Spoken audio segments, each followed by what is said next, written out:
Hi friends, welcome to cooking channel Jyothi with kitchen. ಇವತ್ತು fish fry ಯಾವ ಥರ ಮಾಡೋದು ಅಂತ ನೋಡೋಣ ಬನ್ನಿ. ನಾನು ರಘು ಫಿಶ್ನ ತೊಗೊಂಡಿದ್ದೀನಿ. ಅದನ್ನು ಚೆನ್ನಾಗಿ ಒಂದು 5-6 ನೀರಲ್ಲಿ ತೊಳ್ಕೊಬೇಕು. ಅದಕ್ಕೆ ನಾನು ಸ್ವಲ್ಪ ಕಟ್ಸ್ ಹಾಕಿ ಎತ್ತಿಟ್ಕೊಳ್ಳಿ, ತೆಳ್ಳಗೆ ಕಟ್ ಮಾಡ್ಕೊಳ್ಳಿ, ಆವಾಗ ಚೆನ್ನಾಗಿ ಮಸಾಲೆ ಎಲ್ಲ ಹಿಡಿಯುತ್ತೆ. ಅದಕ್ಕೆ ಒಂದು 2 ಟೇಬಲ್ ಸ್ಪೂನಷ್ಟು ಮೆಣಸಿನ ಪುಡಿನ ತೊಗೊಂಡಿದ್ದೀನಿ. ನಿಮಗೆ ಎಷ್ಟು ಬೇಕೋ ಖಾರ ಅಷ್ಟನ್ನ ತೊಗೊಳ್ಳಿ.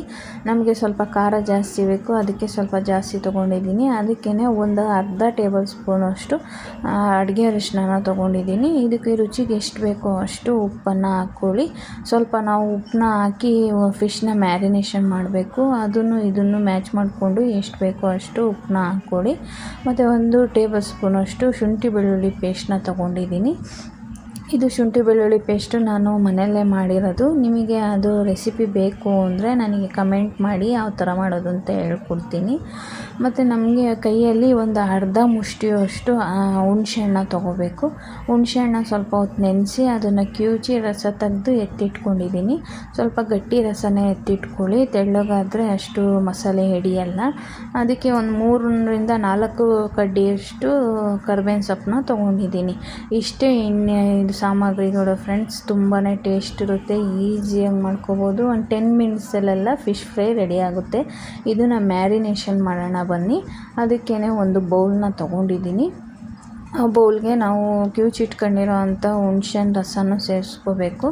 ಅದ್ರ ಜೊತೆಗೇ ನಾವು ಶುಂಠಿ ಬೆಳ್ಳುಳ್ಳಿ ಪೇಸ್ಟು ಮತ್ತು ಅಚ್ಚ ಖಾರದ ಪುಡಿ, ಅಡುಗೆ ಅರಿಶಿನ ಮತ್ತು ಉಪ್ಪು ಅದನ್ನೆಲ್ಲ ಸೇರಿಸ್ಕೊಳ್ಳಿ.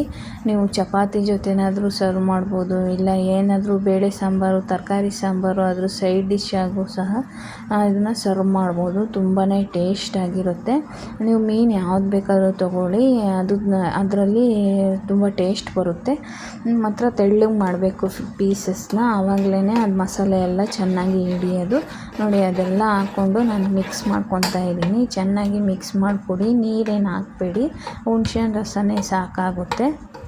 ಅದು ಸ್ವಲ್ಪ ಗಟ್ಟಿ ಪೇಸ್ಟ್ನ ನೀವು ಹುಣ್ಸೆಹಣ್ಣು ರಸನ ತೊಗೊಂಡ್ರೆ ಈ ಥರ ಗಟ್ಟಿ ಕನ್ಸಿಸ್ಟೆನ್ಸಿಲಿ ಬರುತ್ತೆ. ಇದಕ್ಕೇ ನಾವು ತೊಳೆದಿಟ್ಕೊಂಡಿರೋ ಅಂಥ ಫಿಶಸ್ನ ಹಾಕ್ಕೊಳ್ಳೋಣ. ನೋಡಿ, ಈ ಸೈಜಲ್ಲಿ ನಾನು ಕಟ್ ಮಾಡಿ ಇಟ್ಕೊಂಡಿದ್ದೀನಿ. ಅದಕ್ಕೆಲ್ಲ ಮಸಾಲೆನ ಈ ಥರ ಎಲ್ಲ ಸ್ಪ್ರೆಡ್ ಮಾಡಬೇಕು. ಚೆನ್ನಾಗಿ ಮಸಾಲೆ ಎಲ್ಲ ಮೀನಿಗೆ ಹಿಡಿಬೇಕು. ಒಂದು 10ರಿಂದ 15 ನಿಮಿಷ ಮ್ಯಾರಿನೇಷನ್ ಮಾಡಬೇಕು, ಆವಾಗ ಚೆನ್ನಾಗಿ ಟೇಸ್ಟ್ ಇರುತ್ತೆ. ನಾನು ನೋಡಿ ಒಂದು 10 ನಿಮಿಷ ಮ್ಯಾರಿನೇಷನ್ ಮಾಡಿದ್ದೀನಿ. ಅದು ಮಸಾಲೆ ಎಲ್ಲ ಮೀನಿಗೆ ಹಿಡಿದಿದೆ. ಇವಾಗ ಒಂದು ಗ್ಯಾಸ್ನ ಆನ್ ಮಾಡಿಕೊಂಡು ಒಂದು ತವ ಇಟ್ಕೋಬೇಕು. ಅದು ತಳ ಹಿಡಿಬಾರ್ದು, ನಾನ್ ಸ್ಟಿಕ್ ತವ ಇಟ್ಕೊಳ್ಳಿ. ಅದಕ್ಕೇ ಒಂದು 3ರಿಂದ 4 ಟೇಬಲ್ ಸ್ಪೂನಷ್ಟು ಎಣ್ಣೆ ಹಾಕ್ಕೋಬೇಕು. ಆ ಎಣ್ಣೆ ಎಲ್ಲ ತವಾಗೆ ಸ್ಪ್ರೆಡ್ ಮಾಡ್ಕೊಳ್ಳಿ. ಸ್ಪ್ರೆಡ್ ಮಾಡಿಕೊಂಡು ಎಣ್ಣೆ ಚೆನ್ನಾಗಿ ಕಾದ್ಮೇಲೆ ನೋಡಿ ಕರಿಬೇವಿನ ಸೊಪ್ಪು ಹಾಕ್ತಾಯಿದ್ದೀನಿ. ಕರಿಬೇವಿನ ಸೊಪ್ಪು ನೀವು ಎಷ್ಟು ಹಾಕ್ತೀರೋ ಅಷ್ಟು ಚೆನ್ನಾಗಿ ಟೇಸ್ಟ್ ಇರುತ್ತೆ. ಎಣ್ಣೆ ಕಾದ್ಮೇಲೆ ಮೀನನ್ನ ಹಾಕ್ಕೋಬೇಕು, ಇಲ್ಲ ಮೀನೆಲ್ಲ ತಳ ಹಿಡಿಯುತ್ತೆ. ಸಿಮ್ನಲ್ಲಿ ಇಟ್ಕೋಬೇಕು ಗ್ಯಾಸ್ ಫ್ಲೇಮ್ನ. ನಾನು ಒಂದೊಂದೇ ಮೀನನ್ನ ಸೇರಿಸ್ಕೊಂಡು ಮಿಕ್ಕಿರೋ ಮಸಾಲೆನೂ ಅದಕ್ಕೆ ಹಾಕ್ತಾಯಿದ್ದೀನಿ. ಹಾಕ್ಬಿಟ್ಟು ಸ್ವಲ್ಪ ಹೊತ್ತು ಅದನ್ನು ಬೇಯಿಸ್ಕೋಬೇಕು. ಸಿಮ್ನಲ್ಲೇ ಇಟ್ಕೊಂಡು ಬೇಯಿಸ್ಕೊಳ್ಳಿ. ಆದಮೇಲೆ ನೋಡಿ, ಒಂದು ಸೈಡ್ ಬೆಂದಿದೆ, ಒಂದು 10 ನಿಮಿಷ ಆದಮೇಲೆ ಇನ್ನೊಂದು ಸೈಡ್ ಬೇಯಿಸ್ಕೊತಾ ಇದ್ದೀನಿ. ನಿಧಾನಕ್ಕೆ ತಿರುಗಿಸಿ ಹಾಕ್ಕೊಳ್ಳಿ, ಇಲ್ಲಾಂದರೆ ಕಟ್ಟಾಗೋ ಚಾನ್ಸಸ್ ಇರುತ್ತೆ. ತುಂಬ ಟೇಸ್ಟ್ ಇರುತ್ತೆ. ನಿಮಗೆ ಈ ವಿಡಿಯೋ ಇಷ್ಟ ಆದರೆ ಫ್ರೆಂಡ್ಸ್ ನನ್ನ ಚಾನಲ್ನ ಸಬ್ಸ್ಕ್ರೈಬ್ ಮಾಡ್ಕೊಳ್ಳಿ, ಲೈಕ್ ಮಾಡಿ, ಶೇರ್ ಮಾಡಿ, ನಿಮ್ಮ ಫ್ರೆಂಡ್ ಆ್ಯಂಡ್ ಫ್ಯಾಮಿಲಿಗೆ ಶೇರ್ ಮಾಡಿ.